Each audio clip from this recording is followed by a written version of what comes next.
Hello students, welcome back.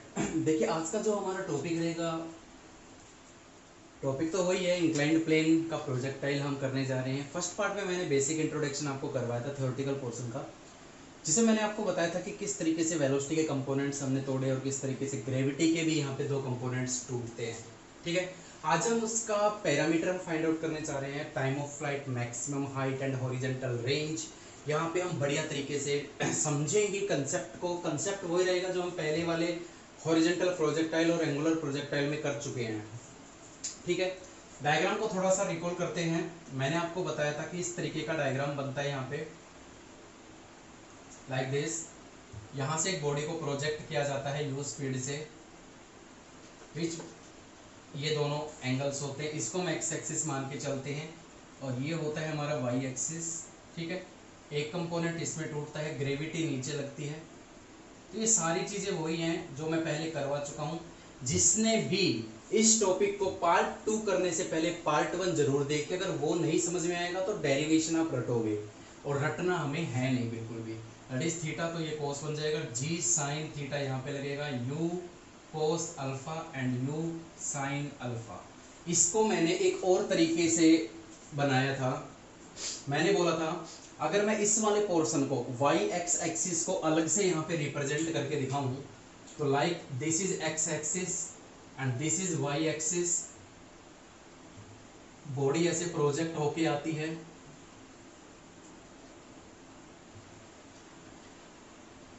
You से। ये angle होता है अल्फा, कंपोनेंट्स टूटते हैं you cos alpha and you sine alpha. Acceleration जो ड्यू टू ग्रेविटी है वो इंक्लाइंड प्लेन यानी एक्स एक्सिस के परपेंडिकुलर नीचे लग रही है, जी कोस थीटा, और एक्स एक्सिस के अगेंस्ट लग रही है जी साइन थीटा। तो इन्हीं कंसेप्ट को यूज करते हुए मैं पैरामीटर शुरू करने जा रहा हूं आज के। तो फर्स्ट पैरामीटर हमारा आता है, that is time of flight. First one is time of flight. Capital T से हम इसको रिप्रेजेंट करेंगे हमेशा की तरह। टाइम ऑफ फ्लाइट की डेफिनेशन बड़ी सिंपल है, मैंने आपको पहले भी करवाई थी, कि बॉडी कितने समय तक हवा में रहती है टारगेट को टच करने से पहले। या हम सीधा कह सकते हैं कि बॉडी जहां से प्रोजेक्ट हुई है और बॉडी जहां पहुंची है, बॉडी जहां से चली है और जहां पहुंची है, तो उसने कितना समय लिया है पहुंचने में। The time taken by the body to reach its target, चलिए, या टू रीच द ग्राउंड। तो देखिए, याद है आपको जब मैंने हॉरिजॉन्टल प्रोजेक्टाइल और एंगुलर प्रोजेक्टाइल करवाया था, तो हम एक फिक्स एक डायरेक्शन को कंसीडर करते थे, अलोंग एक्स एक्सिस और अलोंग वाई एक्सिस। ठीक है, तो चलिए हम इसमें भी देखेंगे। देखिए, बॉडी ऊपर की तरफ प्रोजेक्ट होती हुई और नीचे की तरफ आई है, तो यहाँ पे हमेशा की तरह, पहले की तरह यहाँ पे हम वाई डायरेक्शन को कंसीडर करेंगे, कंसीडर वाई डायरेक्शन। तो मुझे फटाफट बताइए यू वाई कितना होगा, ए वाई कितना होगा, एस वाई कितना होगा और टी कितना होगा। हम फटाफट निकाल सकते हैं। U y, initial velocity along Y axis, initial velocity along Y axis कितना है, u sine alpha. What is the acceleration along Y axis. देखिए ये एक्सेलरेशन, देखिए नीचे की तरफ है माइनस, तो जी कोस थीटा। एक्सेलरेशन देखिए, displacement along Y axis, body यहां से चली है और यहीं एक्स एक्सिस से चलना स्टार्ट की थी, एक्स एक्सिस पर ही जाके उसका टारगेट है, तो along Y axis displacement will be zero. साफ तौर पे दिख रहा है, और टाइम पीरियड मैंने कैपिटल टी एज्यूम किया है, तो साफ तौर पे दिख रहा है यहाँ पे कौन सी इक्वेशन का मैं यूज करते हुए इसको सोल्व करूंगा, that is S is equal to ut plus half at square, sy, uy and ay. Put all the parameters here and solve it. What is sy? That is 0. u sin alpha, t की value capital T है, minus यहाँ पे लगेगा क्योंकि ay की value minus में है, g cos theta और कैपिटल T स्क्वायर। ज़्यादा कुछ नहीं करना, ये नेगेटिव टर्म को इधर लेके आएंगे, तो क्या बन जाएगा, half g cos theta T square is equal to u sine alpha T. एक टी से एक टी कैंसिल आउट होता हुआ यहाँ पे, तो what is the value of this T, upon में चला जाएगा, ये 2 ऊपर जाके क्रॉस मल्टीप्लाई में 2u sine alpha upon g cos theta,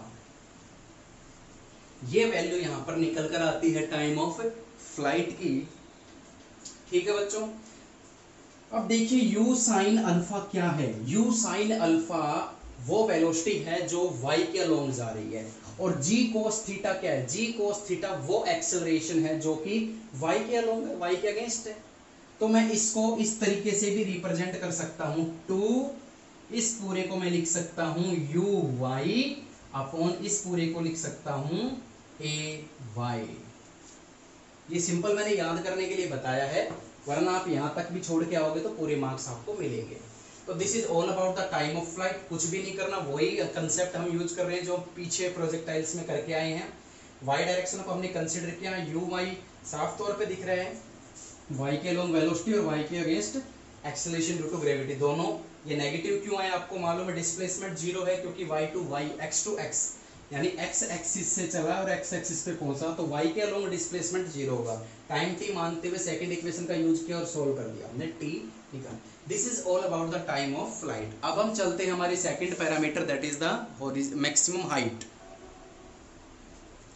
second parameter आता है हमारा मैक्सिमम हाइट, कैपिटल एच से रिप्रेजेंट किया जाता है। This is our maximum height. ठीक है, तो साफ तौर पे दिख रहा है मैक्सिमम हाइट, यानी वाई डायरेक्शन को ही मैं कंसीडर करूंगा यहाँ पे। कंसीडर वाई एक्सिस, फटाफट निकालते हैं। यू वाई कितना होगा, ए वाई कितना होगा, और यहाँ पे डिस्प्लेसमेंट एस वाई कितना होगा, और वेलोसिटी वी वाई कितना होगा। U y along Y axis, what is the velocity, that is u sine alpha. What is the acceleration along y-axis, that is minus g cos theta. What is the displacement in y-axis? Yes, यहाँ से body यहाँ गई है, तो x-axis से along y-axis कितना displacement हुआ है, that is h maximum, जो कि हमें फाइंड आउट करना है। And what is the velocity at y? Initial velocity u थी, u sin अल्फा से ऊपर गया, फाइनल, और मैंने आपको बता रखा है मैक्सिमम हाइट पर पहुंच के उसकी फाइनल वेलोसिटी क्या हो जाती है, कुछ माइनर सेकंड्स के लिए जीरो हो जाती है। ठीक है, तो कौन सी इक्वेशन का यूज हो रहा है यहाँ पे, that is third, v square is equal to u square plus 2as। Along y है, चलिए करते हैं। What is the velocity of along y, zero. What is velocity along y axis, initial u sine alpha का square plus 2 minus g cos theta और h maximum. तो इस वाली term को मैं इधर लेके आऊंगा तो क्या बन के आएगा, that is 2g cos theta h maximum is equal to u square sine square alpha. कुछ नहीं करना, h मैक्सिमम हमें फाइंड आउट करना है, तो आपको मालूम है कि 2g cos थीटा कहाँ जाएगा, अपॉन में चला जाएगा। तो साफ तौर पे ये फॉर्मूला क्या बनकर आएगा हमारे पास, h maximum you square sine square alpha upon 2g cos theta. ये फॉर्मूला हमारे पास h मैक्सिमम यानी मैक्सिमम हाइट का यही फॉर्मूला बनकर आता है। क्लियर है? अगर मैं इसको भी उसी तरीके से रिप्रेजेंट करना चाहूँ तो आपको मालूम है कि पुराना फॉर्मूला क्या बनकर आया था, you square sine square theta upon 2g। लेकिन यहाँ देखिए you sine alpha, you square sine square alpha कौन सी वेलोसिटी है, अलोंग y, तो मैं इसको ऐसे लिख सकता हूँ 2g cos theta, g cos theta नीचे यानी along along y axis acceleration due to gravity है, तो ये हो जाएगा 2ay। तो इस टर्म को आप ऐसे भी रिप्रेजेंट कर सकते हो, ना करो कोई दिक्कत वाली बात नहीं, पजल होने की जरूरत नहीं, अगर यहाँ तक करके आओगे पूरे मार्क्स मिलेंगे पहले की तरह। ठीक है, तो अब लास्ट इसके स्टेप पे चलते हैं, that is the horizontal range. मैं खुद कहता हूँ कि हॉरिजॉन्टल रेंज का जो फॉर्मूला है वो याद करने की जरूरत नहीं है, क्योंकि न्यूमेरिकल्स में हम इसी तरीके की पैरामीटर्स को उसमें यूज करेंगे, लेकिन फिर भी डेरिवेशन है, सिलेबस में है, बुक के अंदर है, तो करवाऊंगा ज़रूर उसको, क्योंकि अगर ये तीनों के तीनों प्रूव करने आ गए तो आपको करना पड़ेगा। ठीक है, तो चलते हैं हमारे third parameter, that is the horizontal range. Third parameter की तरफ चलते हैं, that is the horizontal range. थोड़ा लेंदी जरूर जाएगा, अटपटा सा फॉर्मूला बनेगा, लेकिन मैं खुद कहता हूँ उसको याद करने की जरूरत नहीं है, डेरिवेशन में करवा देता हूँ इसका किस तरीके से हम इसको सोल्व करेंगे। अब मुझे नहीं लगता इस डायग्राम की जरूरत है, मैं एक डायग्राम मिटा देता हूँ यहाँ से, इससे काम चल जाएगा हमारा। तो देखिए हम चलते हैं थर्ड पैरामीटर की तरफ, that is the horizontal range, capital R से रिप्रेजेंट किया जाता है। तो चलिए हॉरिजेंटल रेंज आपको मालूम है कि जहां से बॉडी चली जहां जाके गिरी, तो ये जो यहां से यहां तक का जो डिस्टेंस होता है that is the horizontal range along x axis. तो यहां से साफ तौर पे देखने को मिल रहा है कि कौन सी हम डायरेक्शन को कंसीडर करेंगे, एक्स एक्सिस को। तो कंसीडर एक्स डायरेक्शन, फटाफट बता दीजिए यू एक्स कितना होगा, ए एक्स कितना होगा, एस एक्स कितना होगा और टी कितना होगा। देखिए यू एक्स साफ तौर पे देखने को मिल रहा है, एक्स एक्सिस के अलोंग स्पीड कितनी है, you cos alpha. Acceleration x के अलोंग नहीं है बट एक्स एक्सिस पर ही है, लेकिन उसके अपोजिट डायरेक्शन में, तो इसलिए minus g sine theta. Displacement कितना है, जहां से बॉडी चली जहां जाके गिरी, दैट इज द आर। और टाइम पीरियड कितना होता है, अभी अभी हमने निकाला था 2u sine alpha upon g cos theta. ठीक है, एक बार चेक कर लेते हैं टाइम पीरियड हमारा कितना आया था।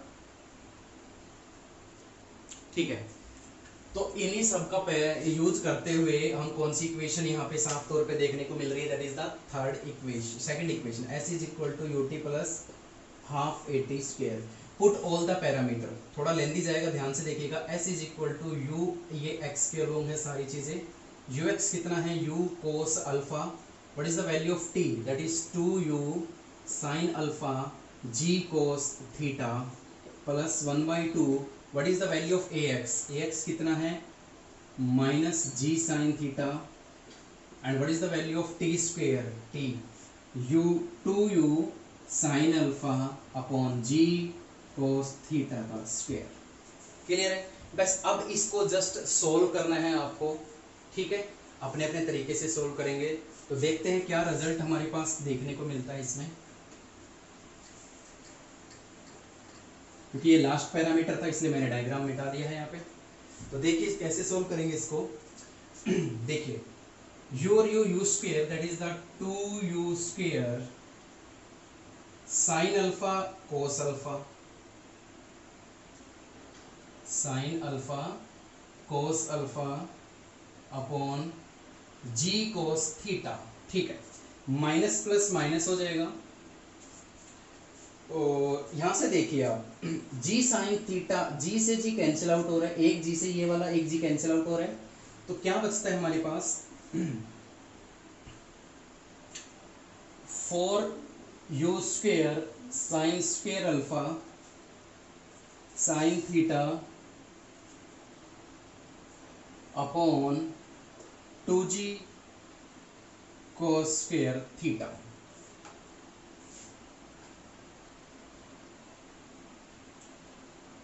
ठीक है, अगर कोई मिस्टेक होती है तो एक बार चेक कर लीजिएगा इसको।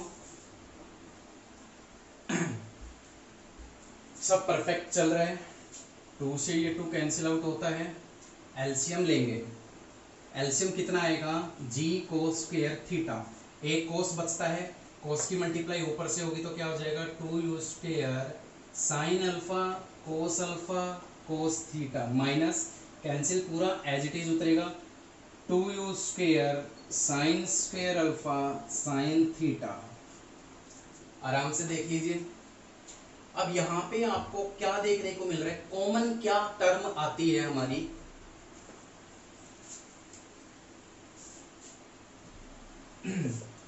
तो देखिए बच्चों की कॉमन क्या टर्म आती है, यहाँ पे 2u स्क्वायर कॉमन आता है, यहाँ पे साइन अल्फा कॉमन आता है यहाँ पे, और बस मेरे हिसाब से यही कॉमन आता है, अपॉन ये बाहर में रख लेता हूं इसको।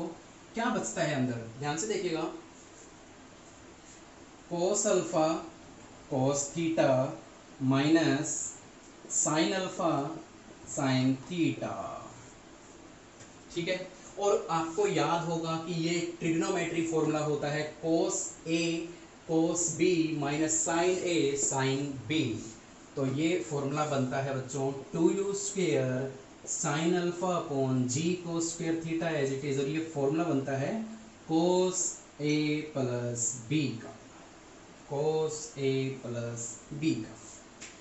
तो ये आता है हमारा हॉरिजॉन्टल रेंज। बड़ा अटपटा है, ये याद करने की जरूरत नहीं है आपको, मैंने पहले ही बता दिया था। ये जस्ट इसका प्रूफ है। न्यूमेरिकल्स में ये फॉर्मूले लगाने की जरूरत नहीं है। न्यूमेरिकल्स किस तरीके से आप हॉरिजॉन्टल रेंज को सोल्व करोगे वो हम नेक्स्ट वीडियो में न्यूमेरिकल्स जब करवाएंगे तो आपको समझ में आ जाएगा। तो ये हमारे 3 पैरामीटर थे प्रोजेक्टाइल ऑन इंक्लाइंड प्लेन के, that is the time of flight, maximum height and horizontal range. Clear है? ठीक है, आई होप आपको क्लियर हो गया होगा। बहुत ही इंपॉर्टेंट ये कंसेप्ट था। तो यहाँ आपके तीनों प्रोजेक्टाइल खत्म होते हैं, इसके न्यूमेरिकल्स हैं वो नेक्स्ट वीडियो में। और एक और टाइप इसका आता है, मैंने बताया था स्टार्टिंग में आपको फर्स्ट वीडियो में कि ये इंक्लाइंड 2 टाइप के होते हैं। यहाँ पर हम बॉडी को नीचे से ऊपर की तरफ फेंक रहे हैं, यानी डाउन टू टॉप। और दूसरा टाइप इसका जो आएगा that is the top to down, वो हम करने जाएंगे। तो बड़ा सिंपल, अगर ये समझ में आ गया तो वो बड़ा ही सिंपल सा हो जाएगा। ठीक है, आज के लिए इतना ही। आई होप क्लियर हो गया होगा। तो पढ़ते रहिए, खुश रहिए। Thank you so much.